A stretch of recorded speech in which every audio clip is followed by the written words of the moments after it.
Hello MSc, welcome back to my channel. तो आज का हमारा जो वीडियो लेक्चर रहने वाला है, इस पे हम अगेन हमारे फिजिकल केमिस्ट्री की यूनिट केमिकल डायनामिक्स को आगे कंटिन्यू करते हैं। ओके, तो देखिए केमिकल डायनामिक्स के अंदर हम पहुंच चुके हैं हमारे लेक्चर नंबर 18 पे।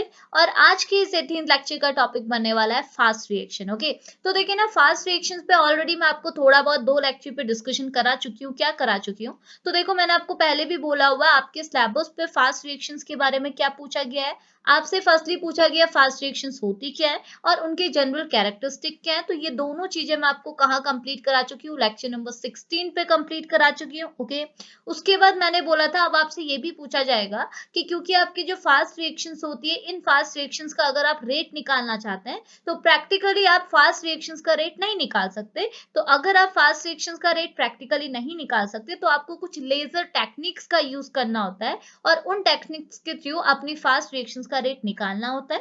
तो आपके सिलेबस में सिर्फ सिर्फ तीन आपको लेजर टेक्निक्स दी हुई हैं जिनके थ्रू आप अपनी फास्ट रिएक्शंस का रेट निकालेंगे। तो हमने 16th लेक्चर पे तो फास्ट रिएक्शंस पे डिस्कशन लिया था, फास्ट रिएक्शंस की प्रॉपर्टी पे डिस्कशन लिया था। लेकिन 17th लेक्चर पे जब मैंने आपको कराया था तो 17th लेक्चर पे मैंने आपको first type of laser method पे डिस्कशन दिखाया था, जो है आपका फ्लो मेथड। फ्लो मेथड क्या है, इसके अंदर दो टाइप के आप फ्लो मेथड पढ़ते हैं, continuous and stop flow method. दोनों मेथड का क्या कॉन्सेप्ट रहता है, क्या अपैरेटस रहता है, कैसा आप उसका इमेज बनाएंगे, क्या एडवांटेज डिसएडवांटेजेस है, ये सारी चीजें मैं आपको 17th लेक्चर पे करा चुकी हूँ। आज हम आगे बात करते हैं हमारे 18th लेक्चर पे। और आज के इस 18th लेक्चर पे क्या है, हमारे next type of laser method पे बात करते हैं, which is relaxation method. Okay, तो आज हमने देखना है कि कैसे हम रिलैक्सेशन मेथड के थ्रू किसी भी फास्ट रिएक्शंस का रेट को डिटरमाइन कर सकते हैं जिसे हम प्रैक्टिकली डिटरमाइन नहीं कर सकते। ये चीज हमने समझनी है, ठीक है। तो स्टार्ट करते हैं लेक्चर को। ज्यादा कुछ नहीं है, आसान सा है, सुनिएगा, हो जाएगा क्लियर, ठीक है। तो देखो ना, फर्स्टली मैं आपको जैसे पहले भी बोल चुकी हूँ, आपने क्या है, कोई भी मेथड अगर आपसे पूछा जाता है तो फर्स्टली आपने इंट्रोडक्शन देना है, पहले बताना है कि ये मेथड है क्या। तो कैसे इंट्रोडक्शन देंगे, तो ध्यान से सुनिएगा, मैं आपको रिपीट करवा रही हूँ। तो देखिए फर्स्टली यहाँ पे क्या लिखा है, ये बोल रहा the reaction which take a millisecond to complete is called as a fast reaction. तो सबसे पहले आप बताएंगे फास्ट रिएक्शंस क्या होती है, क्योंकि देखिए आप जो ये मेथड पढ़ रहे हैं ना, ये सारे मेथड किसके लिए पढ़ रहे हैं, फास्ट रिएक्शंस की रेट निकालने के लिए। तो फर्स्टली हमको बताना पड़ेगा कि फास्ट रिएक्शंस होती क्या है। प्रॉपर्टी वगैरह तो हम ऑलरेडी पढ़ चुके हैं, अभी जस्ट यहाँ पर को अगर मेथड डायरेक्टली पूछा जाता है तो कुछ इस तरीके से फास्ट रिएक्शन बताइएगा, एक लाइन पे फास्ट रिएक्शन कंप्लीट हो जाएगी। आप बोलेंगे फास्ट रिएक्शंस आपकी वो रिएक्शंस होती हैं जो कुछ ही मिली सेकंड के अंदर क्या हो जाता है, कंप्लीट हो जाती है, यानी कि इंस्टेंट टाइम पे अगर आपकी कोई रिएक्शन कंप्लीट हो जाती है, ऐसी रिएक्शंस को ही आप बोलते हैं फास्ट रिएक्शन। ओके, उसके बाद क्या बोल रहा है, और ये बोल रहा है and because of their fast speed. तो ये क्या बोल रहा है, क्योंकि आपकी फास्ट रिएक्शंस की स्पीड क्या होती है, बहुत ज्यादा फास्ट होती है, इस वजह से क्या है, हम इन रिएक्शंस का रेट भी आसानी से डिटरमाइन या फिर मेजर नहीं कर सकते, क्योंकि ये रिएक्शन क्या है, विद इन सेकंड कंप्लीट हो जा रही है। अप्रॉक्स हमने क्या देखा था, 10⁻⁻16 सेकंड में आपकी रिएक्शन कंप्लीट हो जा रही है। तो सोचो कितनी जल्दी आपकी रिएक्शन कंप्लीट हो जा रही है। तो अगर आपकी रिएक्शन की स्पीड इतनी ज्यादा तेज है तो हम उन रिएक्शंस का रेट डिटरमाइन नहीं कर सकते। कैसे डिटरमाइन नहीं कर सकते, इनका रेट हम लोग प्रैक्टिकली डिटरमाइन नहीं कर सकते। और प्रैक्टिकली के साथ साथ आप बोलोगे बाय क्लासिकल टेक्निक्स के थ्रू भी हम ऐसी रिएक्शंस का रेट डिटरमाइन नहीं कर सकते। क्लासिकल टेक्निक्स के अंदर आपका ऑप्टिकल मेथड इंक्लूड होता है, इलेक्ट्रिकल कंडक्टिविटी इंक्लूड होती है और पीएच मेजरमेंट इंक्लूड होता है। तो इन क्लासिकल टेक्निक्स के थ्रू या फिर आप बोल सकते हो प्रैक्टिकली हम फास्ट रिएक्शंस का रेट डिटरमाइन नहीं कर सकते। अब डिटरमाइन नहीं कर सकते तो छोड़ेंगे तो नहीं, अब हम एक दूसरी टेक्निक का यूज करेंगे। तो यहाँ पर लिखा है so therefore we use a laser technique to record the ROR of the fast reaction. इस वजह से क्या है, हम लोग लेजर टेक्निक्स का यूज करते हैं अगर किसी भी फास्ट रिएक्शंस का हमने अगर क्या निकालना है, रेट निकालना है। तो फास्ट रिएक्शंस का आरओआर निकालने के लिए, यानी कि रेट ऑफ रिएक्शन निकालने के लिए, अब हमको क्या है, कोई नई टेक्निक जिसे आप बोलते हो लेजर टेक्निक्स, इन टेक्निक्स का यूज करना होता है। और आपके सिलेबस में 3 लेजर टेक्निक दी हुई है, which is flow method, relaxation method, flash photolysis method. Flow method पे मैं आपको ऑलरेडी डिस्कशन करा चुकी हूँ, अभी हम पर्टिकुलरली बात करते हैं रिलैक्सेशन मेथड पे। ओके, अब व्हाट इज रिलैक्सेशन मेथड, तो रिलैक्सेशन मेथड में क्या होता है अब आप उसे सुन लीजिए, ठीक है। देखिए रिलैक्सेशन मेथड क्या होता है, अब इससे सुनिएगा, आसान है, बस समझते हुए चलिएगा, ठीक है।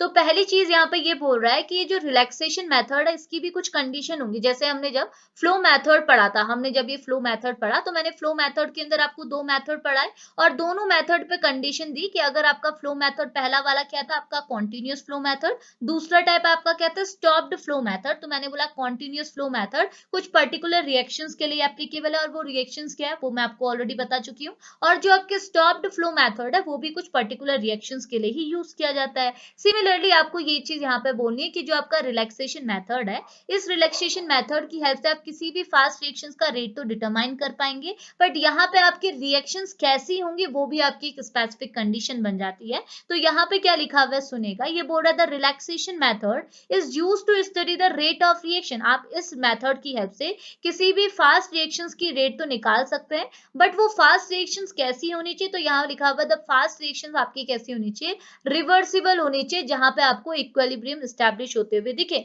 यानी कि वो रिएक्शंस, वो फास्ट रिएक्शन जो आपकी फास्ट तो है, बट उन फास्ट रिएक्शन में आपको रिवर्सिबिलिटी देखने को मिल रही है, यानी कि वो फास्ट रिएक्शन आपकी रिवर्सिबल है, वहां पर आपको क्या है, इक्विलिब्रियम एस्टैब्लिश होते हुए दिख रहा है। अगर आपको ऐसी फास्ट रिएक्शन दिख रही है तो ऐसी फास्ट रिएक्शंस में आप रिलैक्सेशन मेथड का यूज करते हुए रेट ऑफ रिएक्शन निकालेंगे, क्योंकि रिलैक्सेशन मेथड सिर्फ उन्हीं फास्ट रिएक्शंस के लिए एप्लीकेबल है जहां पे आपको इक्विलिब्रियम एस्टैब्लिश होते हुए दिखता है। इतनी चीज क्लियर आई, समझे इतना। अब देखो, अब बात करते हैं, यहाँ लिखा हुआ है what is mean by relaxation method. अब रिलैक्सेशन मेथड का मतलब क्या है, तो मेथड का मतलब तो सबको पता है, बात आता है रिलैक्सेशन का क्या मतलब है। तो रिलैक्सेशन की मेथड को मैं आपको बताती हूँ, उसको मैं कुछ इस तरीके से आपको समझाती हूँ। देखिए अब यहाँ पे देखिए, ठीक है, तो देखो यहाँ पर मैंने क्या किया, एक रिएक्शन कंसीडर किया, और ये रिएक्शन एक टाइप की फास्ट रिएक्शन है। कैसे है, तो सपोज कीजिए हमारे पास एक रिएक्टेंट मॉलिक्यूल है ए, और ये रिएक्टेंट मॉलिक्यूल ए क्या है, अपने प्रोडक्ट बी में कन्वर्ट हो रहा है, और कब कन्वर्ट हो रहा है, विद इन सेकंड, यानी कि कुछ ही सेकंड के अंदर आपका रिएक्टेंट मॉलिक्यूल ए बी में कन्वर्ट हो रहा है। तो अगर आपको ये लग रहा है कि एक रिएक्टेंट मॉलिक्यूल अपने प्रोडक्ट में विद इन सेकंड कन्वर्ट हो रहा है, इट मींस ये एक टाइप की फास्ट रिएक्शन है। अब देखो, इन फास्ट रिएक्शन का क्या हम रेट निकाल सकते हैं, बिल्कुल नहीं निकाल सकते, प्रैक्टिकली तो नहीं निकाल सकते, हमको क्या डिफरेंट लेजर मेथड का यूज करना होगा। अब देखो, आपके पास तो डिफरेंट टाइप की लेजर मेथड है, आप कौन सी लेजर मेथड का यूज करेंगे, तो मैंने आपको सारे लेजर मेथड की कंडीशन बताई है कि कौन सी लेजर मेथड आप कौन सी रिएक्शंस पे यूज करेंगे। तो मैंने आपको यहाँ पे साफ साफ दिखाया है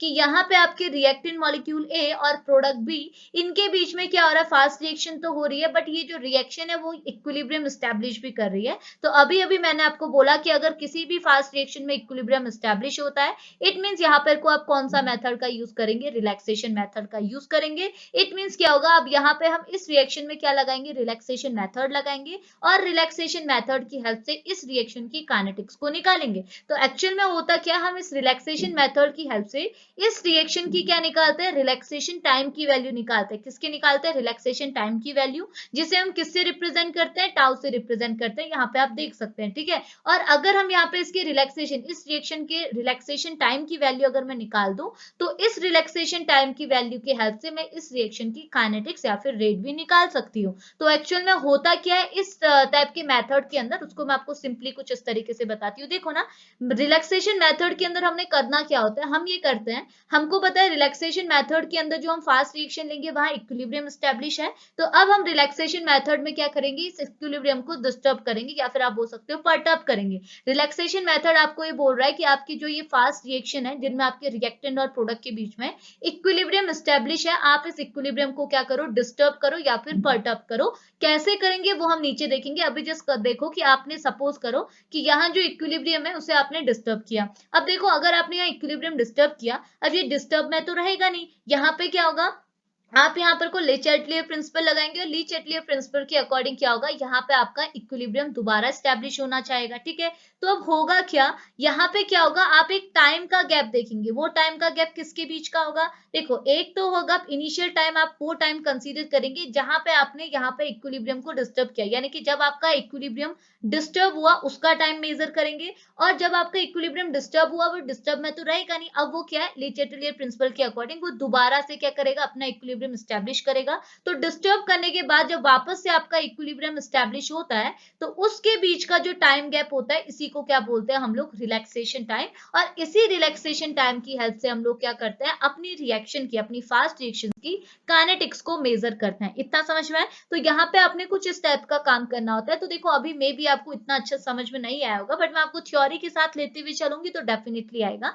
तो सुनिएगा, रिलैक्सेशन मेथड में हम क्या करते हैं। तो ये बोल रहा, the term relaxation is used to describe the reaction return जो ये बोल रहा है, ये जो रिलैक्सेशन टर्म मेथड में जो हम ये रिलैक्सेशन टर्म का यूज करते हैं, ये रिलैक्सेशन टर्म का क्या मतलब है? इसका मतलब है reaction return to equilibrium. Reaction return to equilibrium का क्या मतलब है? मैंने आपको बोला ना, हम क्या करते हैं, यहाँ पे इक्विलिब्रियम को डिस्टर्ब करते हैं, पर्टअप करते हैं। अब इक्विलिब्रियम डिस्टर्ब होगी तो वो डिस्टर्ब तो रहेगी नहीं, वो क्या होगी, अगेन दोबारा से इक्विलिब्रियम स्टैब्लिश करना चाहेगी। तो जब आपका दोबारा से इक्विलिब्रियम आ रहा है, दोबारा से इक्विलिब्रियम आप गेन कर रहे हैं, रिटेन कर रहे हैं, तो उस टाइम को आप क्या बोलते हैं, उसी को आप क्या बोलते हैं, रिलैक्सेशन। ठीक है, तो वो टाइम को तो रिलैक्सेशन टाइम बोलेंगे, बट उस ये जो चल रहा है इसे आप क्या बोलोगे, रिलैक्सेशन बोलोगे। तो ये बोल रहा है द टर्म रिलैक्सेशन का मतलब क्या होता है, रिएक्शन रिटर्न टू इक्विलिब्रियम। अगर आपकी रिएक्शन दोबारा से इक्विलिब्रियम में रिटर्न करती है तो इसे आप क्या बोलते हैं, रिलैक्सेशन। ओके, तो अब इस मेथड में होता क्या है, तो यहाँ लिखा है in this method a equilibrium system, ये क्या बोल रहा है, इन दिस मेथड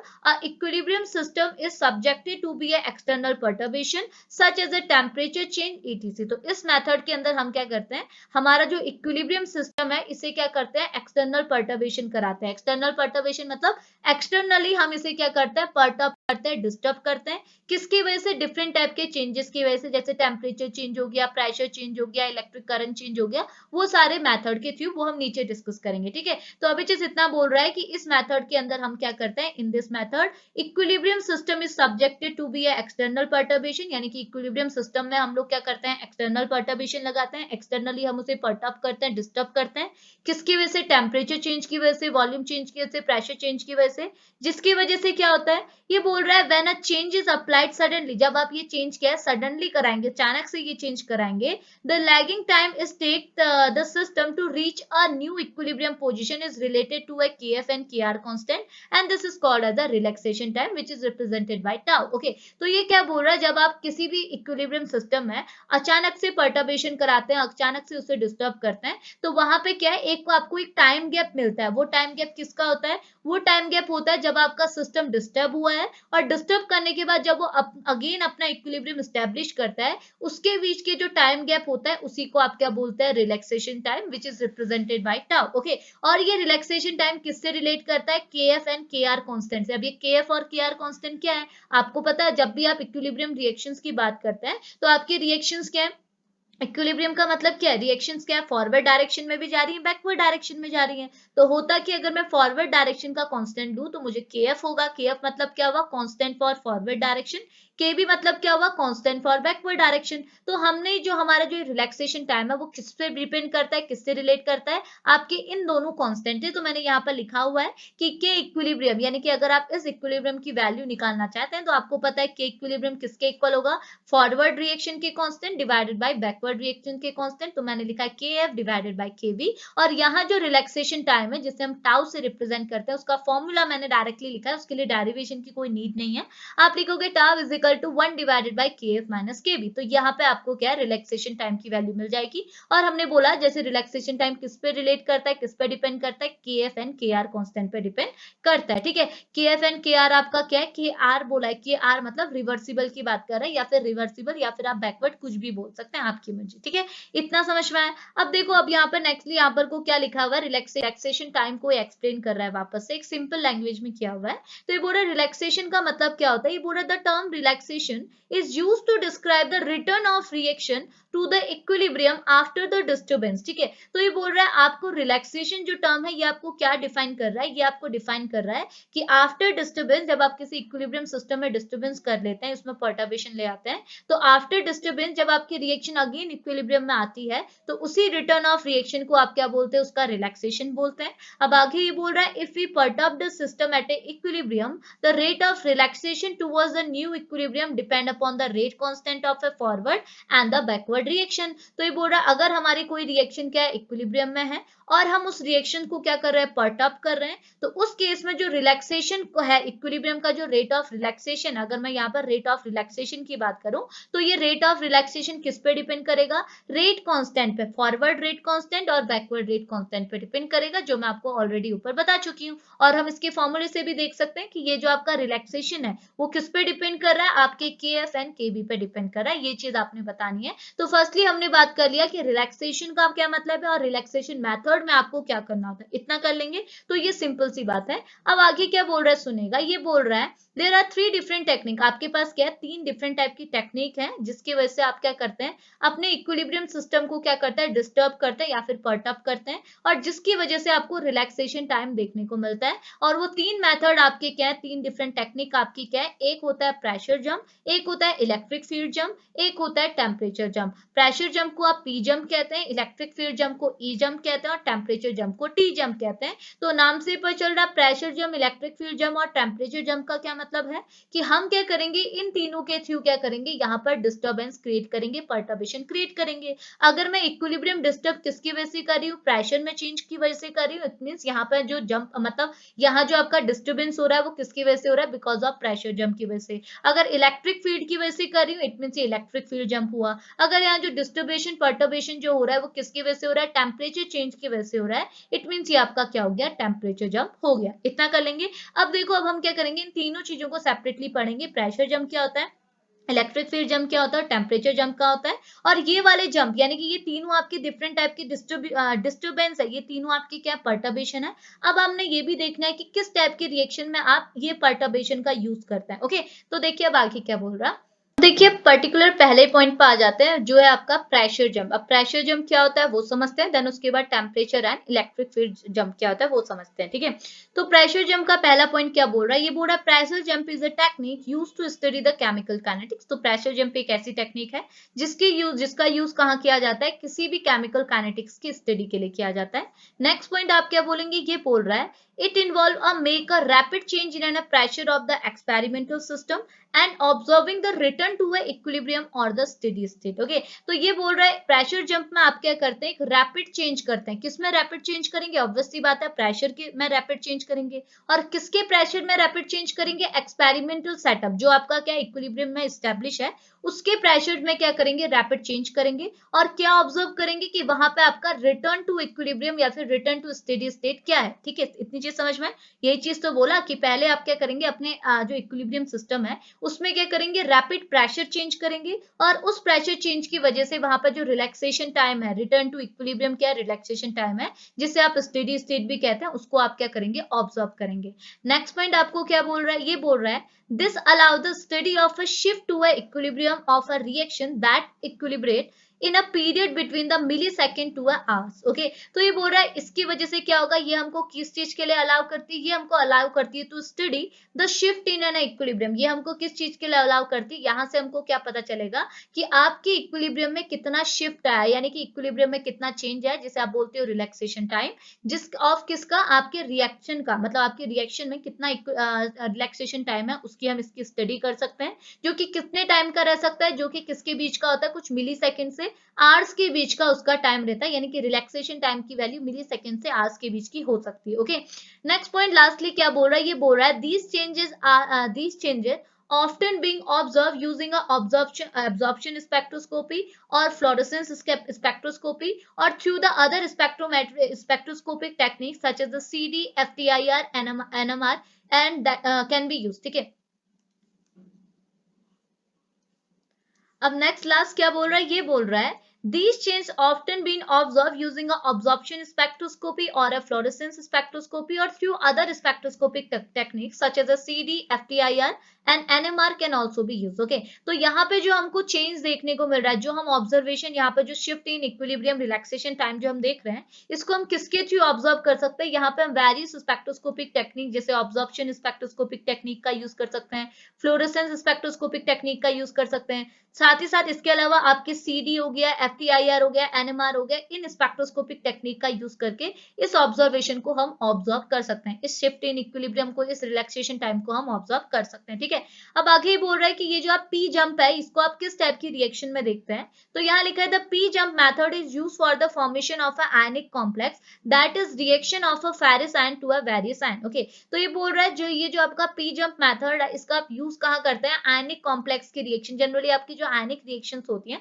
वो एक टाइप की फास्ट रिएक्शंस होती है, आपने क्लास 12th में भी पढ़ा होगा। तो ऐसी आयनिक रिएक्शन में पर्टिकुलरली जैसे बोल रहा है कि अगर आप किसकी रिएक्शन करा रहे हैं, फेरिक आयन की रिएक्शन करा रहे हैं दूसरे आयंस के साथ, तो यहाँ पे जो आयनिक रिएक्शन हो रही है ऐसे केस में हम लोग पी जंप मेथड का यूज करते हैं। ओके, अब आगे क्या बोल रहा है सुनेगा, ये बोल रहा है the fractional extent of a reaction, ये बोल रहा है the fractional extent of a reaction यानी कि the percentage change in a concentration of a measurable species, यानी कि आपके जो रिएक्टेंट मॉलिक्यूल का कंसंट्रेशन है उसमें कितना चेंज है उसी को बोल रहा है the fraction extent of a reaction, reaction में जो आपके कंपोनेंट्स हैं उनमें कितना चेंज है, उनके फ्रैक्शन एक्सटेंट वहां कितना हुआ है, वो किस पे डिपेंड करता है, मोलर वॉल्यूम चेंज पे डिपेंड करता है, यानी कि डेल्टा वी नॉट पे डिपेंड करता है, किसके बीच में, between the reactant and the product that are in equilibrium position. Okay, अब यहाँ पे क्या है, अगर हम लोग यहाँ पे इसके करस्पॉन्डिंग यानी कि पी जंप के करस्पॉन्डिंग अगर हम लोग इक्वेशन लिखा है तो ये बोल रहा है इफ के is a equilibrium constant, suppose कीजिए के हमारा इक्विलिब्रियम कांस्टेंट है, पी हमारा प्रेशर है और वी हमारा क्या है, वॉल्यूम है, देन उस केस में हमको क्या इक्वेशन मिलेगी, delta V not is equal to minus R T, bracket में लिखा है डेल्टा एल एंड के, यानी कि यहाँ पे आपका क्या हो जाएगा, के आ जाएगा constant divided by delta P, और आपका कांस्टेंट क्या हो गया, टेम्परेचर हो गया। तो वही चीज बोल रहा है यहाँ पे आपका आर क्या है, यूनिवर्सल गैस कांस्टेंट, और टी आपका क्या हो जाएगा, टेम्परेचर, एब्सोल्यूट टेम्परेचर जिसे आपने कांस्टेंट कंसीडर किया। ठीक है, तो ये आपका यहाँ पे इक्वेशन आपको देखने को मिलती है। ठीक है, ठीक है। अब देखो नेक्स्ट आपका क्या है, अब नेक्स्ट आता है आपका इलेक्ट्रिक फील्ड जंप और टेम्परेचर जंप क्या होता है, तो सुनिएगा ये सिंपल सिंपल से है। तो इलेक्ट्रिक फील्ड जंप क्या होता है, तो ये बोल रहा है इलेक्ट्रिक फील्ड जंप आपका क्या हुआ, ये ऐसा मेथड है जिसमें आप जो इक्विलिब्रियम को डिस्टर्ब करते हो वो किसकी वजह से करते हो, इलेक्ट्रिक फील्ड के चेंज की वजह से करते हो। और ये जो आपका इलेक्ट्रिक फील्ड जंप है इसे आप उन्हीं रिएक्शंस में देखते हैं जो किससे एसोसिएटेड होती है, with the change in an dipole movement, यानी कि जिन रिएक्शन में, जिन फास्ट रिएक्शन में आपको चेंज इन डाइपोल मूवमेंट देखने को मिल रहा है उन्हीं फास्ट रिएक्शंस पे आप इलेक्ट्रिक जंप मेथड का यूज कर सकते हैं। एग्जांपल के लिए इसने लिखा हुआ है dimerisation of COH in an non polar solvent, तो अगर आप क्या करेंगे अपने COH को, अपने एसिड को क्या नॉन पोलर सॉल्वेंट में डालेंगे तो यहाँ पे आपको डायमराइजेशन होते हुए दिखेगा, जैसे ऊपर मैंने बनाया है, आपने RCOH लिखा है, दो मॉलिक्यूल लिए हुए RCOH के, तो यहाँ पे डायमराइजेशन हो गया, यहाँ पे हाइड्रोजन बॉन्डिंग के थ्रू डायमराइजेशन हुआ, आप देख सकते हैं। आपने एक अपना एसिड यहाँ लिया हुआ है, एक यहाँ एसिड लिया है, एक एसिड के यानी कि एसिड फर्स्ट का ऑक्सीजन क्या है, एसिड सेकंड के हाइड्रोजन से अप्रोच कर रहा है, एसिड फर्स्ट का हाइड्रोजन एसिड सेकंड के ऑक्सीजन से अप्रोच कर रहा है, तो यहाँ पे हाइड्रोजन बॉन्डिंग के थ्रू डाइमर बना, तो हम बोलेंगे ये जो डाइमराइजेशन प्रोसेस है, ऐसी रिएक्शंस में आपको क्या देखने को मिलता है, इलेक्ट्रिक फील्ड जंप देखने को मिलता है। लास्टली आपका क्या है, टेम्परेचर जंप क्या होता है, तो इसमें लिखा हुआ है it is a condition that the position of equilibrium is disturb by the application of a very fast temperature, यानी कि अगर आप इक्विलिब्रियम को डिस्टर्ब कर रहे हैं because of very fast temperature, बहुत ज्यादा टेम्परेचर में चेंज लाने की वजह से, तो वहां जो इक्विलिब्रियम डिस्टर्ब हो रहा है इसी को बोला जाता है टेम्परेचर जंप। और यहाँ पे बोला था relaxation being monitored by only other physical property of a system like a conductance etc, और यहाँ पे जो हम रिलैक्सेशन को मॉनिटर करेंगे कि कितना रिलैक्सेशन हुआ है, इसको हम किसके थ्रू मॉनिटर करेंगे, हमारी फिजिकल प्रॉपर्टी जैसे वहां पे कितना कंडक्टेंस है इसके बेसिस पे। ओके, आगे क्या बोल रहा है, ये बोल रहा है this principle is applicable for the those reaction which involve the entropy change, और ये रिएक्शन, ये जो आपका टेम्परेचर जंप जो आपका मेथड है, ये जो मेथड है ये वही एप्लीकेबल है, उन्हीं रिएक्शन में एप्लीकेबल है जहां पे आपको एंट्रोपी चेंज देखने को मिलेगा, यानी कि जिस रिएक्शन में आपको एंट्रोपी चेंज देखने को मिलेगा उन्हीं फास्ट रिवर्सिबल रिएक्शन के अंदर आपको टेम्परेचर जंप का मेथड लगाने को मिलेगा। और एग्जांपल के लिए इसने लिखा हुआ है टेम्परेचर जंप के मेथड के लिए, इसने बोला है T jump is also used to study the some chemical reaction which involve the neutralization of a proton by a hydroxide ion, तो ये बोल रहा है अगर आप प्रोटॉन का यानी कि H पॉजिटिव आयन का न्यूट्रलाइजेशन करा रहे हैं हाइड्रोक्सी आयन से, तो यहाँ पर को क्या हो रहा है, जो ये इस टाइप की मेथड है, इस टाइप की रिएक्शन से केमिकल रिएक्शन, यहाँ भी आप क्या है टी जंप यानी कि टेम्परेचर जंप का यूज करते हैं। बस आपने इतनी सी बात यहाँ पर को पुट करनी है, इलेक्ट्रिक जंप, टेम्परेचर जंप और प्रेशर जंप के अंदर। तो मेन चीज आपका क्या है, ये तो आपकी तीन टाइप के डिस्टर्बेंस है जिसकी वजह से आप रिलैक्सेशन टाइम नोटिस कर रहे हैं, बट ये रिलैक्सेशन टाइम क्या है, रिलैक्सेशन मेथड क्या है, ये चीज आपने यहाँ पर जरूरी पुट करनी है। ठीक है, तो ये हमारा सेकंड मेथड बनता है रिलैक्सेशन मेथड। इसके बाद लास्ट बचा है हमारा फ्लैश फोटोलाइसिस मेथड, इसको भी मैं आज आपको कंप्लीट करा दूंगी। तो अभी इस लेक्चर को यहीं पे फिनिश करते हैं, मिलेंगे नेक्स्ट लेक्चर पे, तब तक के लिए बाय बाय।